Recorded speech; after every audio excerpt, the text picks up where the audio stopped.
Salut à toi qui veut reprendre la pleine puissance de ta vie, ici c'est Zenrila et dans cette vidéo, je voulais te parler de victimes.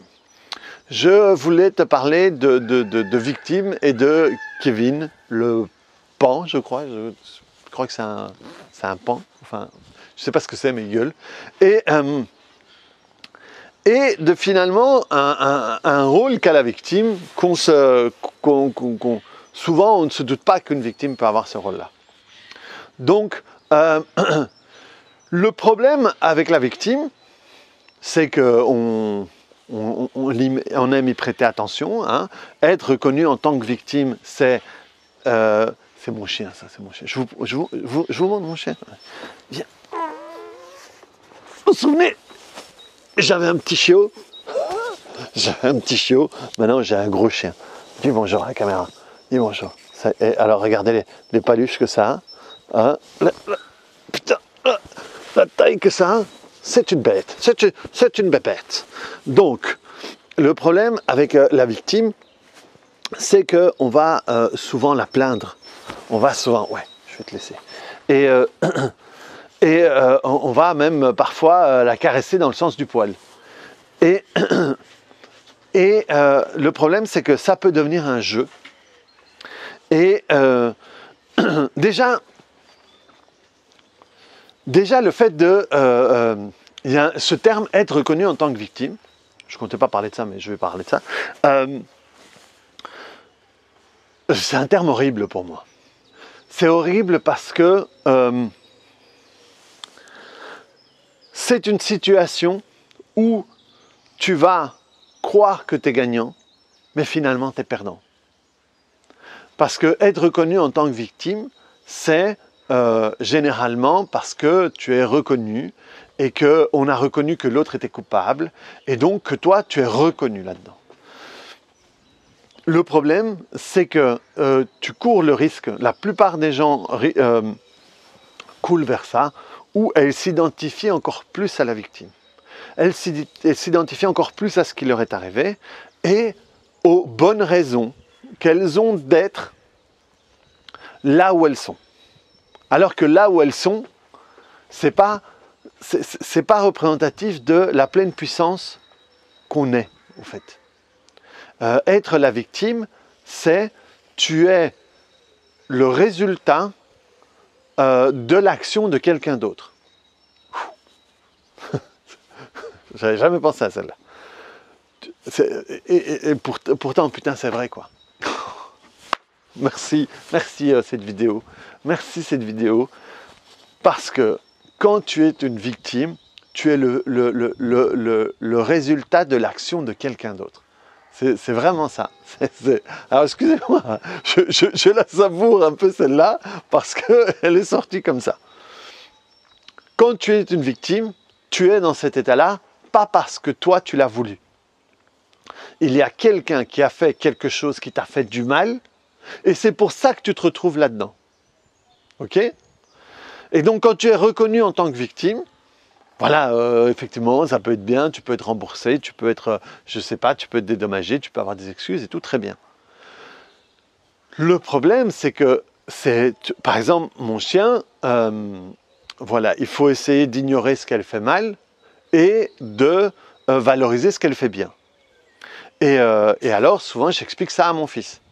C'est si elle fait quelque chose de mal et que tu la caresses à ce moment-là, elle va se dire « Ah, ok, ça, je peux le faire. » Ou « Ça, c'est bien pour moi. » Si, je sais pas moi, si elle reçoit jamais... J'invente. Je sais pas, il y a des bonbons, imaginons il y a des bonbons qu'elle reçoit jamais et qu'elle adore. Et qu'à chaque fois que je donne ces bonbons, c'est un super truc. Et alors, elle associe super fort avec ce qu'elle fait. Et alors, c'est pour ça qu'on utilise des friandises. Voilà, si tu t'assieds, tu as une friandise. Ah, quand je fais ça, lui est content et j'aime bien ce que je reçois, donc je vais le refaire à chaque fois qu'il me le demande. Mais là, il y a un truc particulier, quoi, un bonbon spécial, quoi. Et le problème, c'est que si je la donne au mauvais moment, elle va associer le comportement et la récompense. Et donc, elle va le refaire. Je sais, par exemple, voilà. Je suis désolé, je pense sur mon chien. Elle a peur des voitures. Parce que ici, on est au calme, je la promène par ici et je me rends compte que dans la sociabilisation, comme on appelle ça, moi, je n'ai pas fait mon boulot et donc elle n'est pas assez en contact avec les voitures et donc elle a peur des voitures. Et donc, on va faire un tour et il y a une chaussée. Et donc, je me mets à une bonne distance de la chaussée, je m'assieds, je la fais s'asseoir et à chaque fois qu'il y a une voiture qui passe, je lui donne une croquette. Et à chaque fois qu'il y a une voiture qui passe, je lui donne une croquette. Ça veut dire que dès que tout d'un coup ce son, ou quand elle la voit passer, d'un coup, c'est associé à quelque chose de bon. Elle dit, ah ok, donc j'ai plus à avoir peur parce que à chaque fois, c'était associé à quelque chose de bon. Et donc du coup, c'était super cool parce qu'on l'a fait, déjà rien qu'en le faisant une fois, elle était beaucoup plus cool et on a pris un autre chemin que d'habitude elle ne voulait pas prendre à cause des voitures et là, elle y allait elle-même, quoi. Et donc ça veut dire que hop, le truc est, ah ok, finalement c'est pas grave parce que quand je n'ai pas à avoir peur, j'ai des friandises donc et il est là, donc ça veut dire que ça c'est ok. Et donc hop, elle associe différemment ça. Mais donc, quand je suis victime et que je reçois de l'argent, au niveau du conditionnement, et on fonctionne, on est conditionné tout le temps, quoi. Et au niveau du conditionnement, ça peut, à un moment, graver quelque chose qui fait que tu restes là-dedans. Et alors, oui, mais tu sais ce qui m'est arrivé. Oh oui, mais oh, c'est vraiment pas juste. Hein. Ah oui, hein, et il l'emportera pas au paradis, hein, machin, et trucs et tout. Donc, être reconnu en tant que victime, c'est... t'as un ticket à gratter et tu gagnes. Et le prix, c'est 2 semaines tout seul avec ta belle-mère si t'aimes pas ta belle-mère, quoi. C'est le truc où tu gagnes un truc où, je sais pas moi, tu gagnes 1 semaine dans un spa où l'eau vient des égouts. Tu vois le truc où... j'ai gagné. Est-ce que j'ai envie du prix? Je suis pas sûr. Et donc c'est ça, être reconnu en tant que victime, c'est un cadeau empoisonné. C'est un cadeau empoisonné. Et alors, quand on rentre là-dedans, et quand les gens rentrent dans la victimisation, et se rendent compte qu'elles gagnent avec la victimisation, elles gagnent de l'attention, elles gagnent de... j'ai déjà travaillé sur des femmes qui ont eu des maladies, genre la fibromyalgie et tout, et il y a une partie d'elles qui ne voulait pas s'en débarrasser, parce qu'elles avaient un mari... qui peut être ou violent, ou qui la délaisse, ou qui la trompe, ou quoi que ce soit. Et depuis qu'elle est malade, il fait attention à elle. Il s'occupe d'elle, il lui parle gentiment, il machin et tout. Et donc elle a peur que si elle n'a plus ça, eh bien elle va perdre ça avec son mari. Et peut-être que son mari va recommencer à aller voir ailleurs, ou il va recommencer à être dur avec elle, à lui faire tout à la maison et tout ça. Et donc, tout d'un coup, dans ces moments-là, on sent qu'on gagne quelque chose avec ça. Et donc, peut-être à un moment, tiens, j'ai pas tellement envie, tu sais, j'ai un peu mal, et tout d'un coup, je vois que l'autre le fait, ou qui me dorlote, sympa finalement. Et donc, à un moment, il peut y avoir un certain confort dans la victimisation. Et non seulement un certain confort, mais à un moment, la victime devient un vrai manipulateur. Et il y a une vraie manipulation il peut y avoir, je ne fais pas une généralité, mais il peut avoir dans la victimisation une vraie manipulation.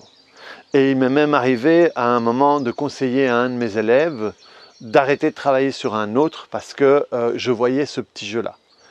Et j'ai dit, fais attention parce que là... et il m'a dit, oui, tu as raison parce que... j'ai eu des remarques où je me disais que c'était pas très juste, quoi. Et donc à la fois, quand tu te rends compte de ça, et que surtout moi, mon boulot, c'est voir les gens comme, pas comme ils pourraient être, parce que ça pourrait être présomptueux, mais en tout cas, pas comme ils croient qu'ils sont. Ça veut dire que, pas comme des victimes, mais comme des personnes fortes qui sont capables de tout dépasser. Et donc, ça c'est mon travail. Et dans mon travail, j'ai ce filtre ou ce truc transformeur où je les écoute, mais que pour ça. Mais ce qui veut dire que dans la vie courante de René, pas de Zenrela, de René, moi ça me fait chier les victimes, quoi. Moi, ça ne m'intéresse pas d'entendre quelqu'un se plaindre pendant des machins. Et je ne suis pas... avant, j'étais une oreille attentive, une épaule... Maintenant, non, quoi. Non, maintenant, non. Maintenant, non, moi, j'ai mon boulot, je fais ça pour les gens qui veulent être transformés. Et même dans mes clients, j'ai à un moment fait la demande avec moi en disant, OK, moi, je veux des gens qui soient prêts à se bouger le cul. Ça ne m'intéresse pas d'avoir des gens qui viennent pour pleurnicher et pas avancer. Et j'ai vu que dans ma clientèle, eh bien, ça s'est transformé un petit peu. Et je n'ai pas le souvenir. Et c'est marrant parce que j'ai eu 2 personnes qui étaient vraiment bien bas, à qui j'ai dit, ben voilà, tu fais ça, ça, ça, ça, ça. Et pam, en 3 séances, elle était complètement sortie de ça parce qu'effectivement, elle m'a suivi. Et c'était chouette parce que je me rendais compte que là, j'ai pu avancer dans le genre de cas où j'avais du mal à avancer avant. Et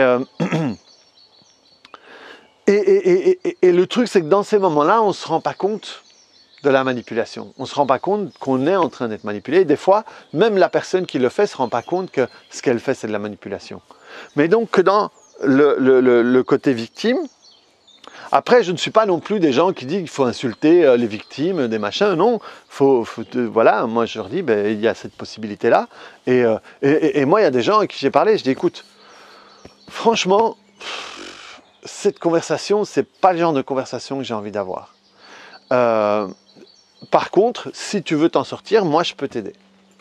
Mais si tu veux juste en parler, qu'on t'entende et qu'on te dise ci ou ça, alors voilà, c'est pas de cette manière-là que j'ai envie de passer mon après-midi.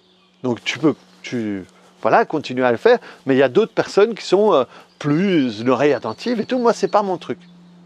Voilà, et puis c'est tout. Je dis pas ce qu'elle fait mal, j'exprime juste moi comment j'ai envie que ça se passe pour moi. Enfin, qu'est-ce que moi j'ai envie de faire. Je dis pas qu'elle doit arrêter, et qu'elle est nulle et que c'est une flemmarde ou c'est machin quoi. Je dis non, simplement moi. Voilà, ça me branche pas. Si tu veux qu'on en discute et que tu veux que je t'aide à recadrer des trucs, ok, super, nickel, on y va. Et voilà, j'ai un pote comme ça qui vient et on discute, il me parle. Et alors, des fois, je lui recadre des trucs et des fois de manière un peu comme ça. Mais il vient pour ça. Il vient pas pour que je l'écoute et que j'ai une petite larmichette en lui disant pauvre petit. Non, il vient parce qu'à un moment, il sent qu'il est un peu englué là-dedans, il voit pas bien, il a le nez dedans, il vient me voir et on table la discute. Je dis ouais mais regarde, là c'est peut-être toi qui es occupé à avoir comme ça et là tu t'es peut-être occupé à te faire avoir comme tu t'es fait avoir avant. Et regarde si tu voyais ça différemment. Il me dit ah ouais putain j'avais pas vu ça comme ça. Ah ben ouais maintenant c'est clair que ça change ma perspective aussi là-dessus. Ah super merci. Et là voilà on est dans un truc constructif, on a un truc et ça c'est ok pour moi. Mais donc, je ne suis pas des gens qui vont cracher sur les malades, genre, ah oui, les malades de longue durée, on va arrêter de leur donner, je ne sais pas moi, des allocations, quoi que ce soit. Absolument pas. Absolument pas, parce que je sais que ce n'est pas facile à s'en sortir et que, voilà, je ne vais pas leur cracher dessus, absolument pas. Je vais juste dire que pour t'en sortir, ok, nickel, je suis ton gars, mais pour te plaindre, non. Et par exemple, pour quelqu'un qui a été abusé, quelqu'un qui a été victime d'un viol, moi ce qui m'intéresse, c'est pas qu'elle soit reconnue en tant que victime, c'est qu'on dégomme tous ces trucs-là et qu'elle n'ait même pas besoin d'être reconnue. Ça ne veut pas dire que justice ne doit pas être faite, mais je préfère que l'autre soit reconnu comme coupable plutôt qu'elle comme victime. Et voilà, moi, le nombre de femmes violées, abusées avec qui j'ai travaillé, certaines, ça a été reconnu, certaines, ça n'a pas été reconnu, certaines, elle n'a même pas osé porter plainte et tout.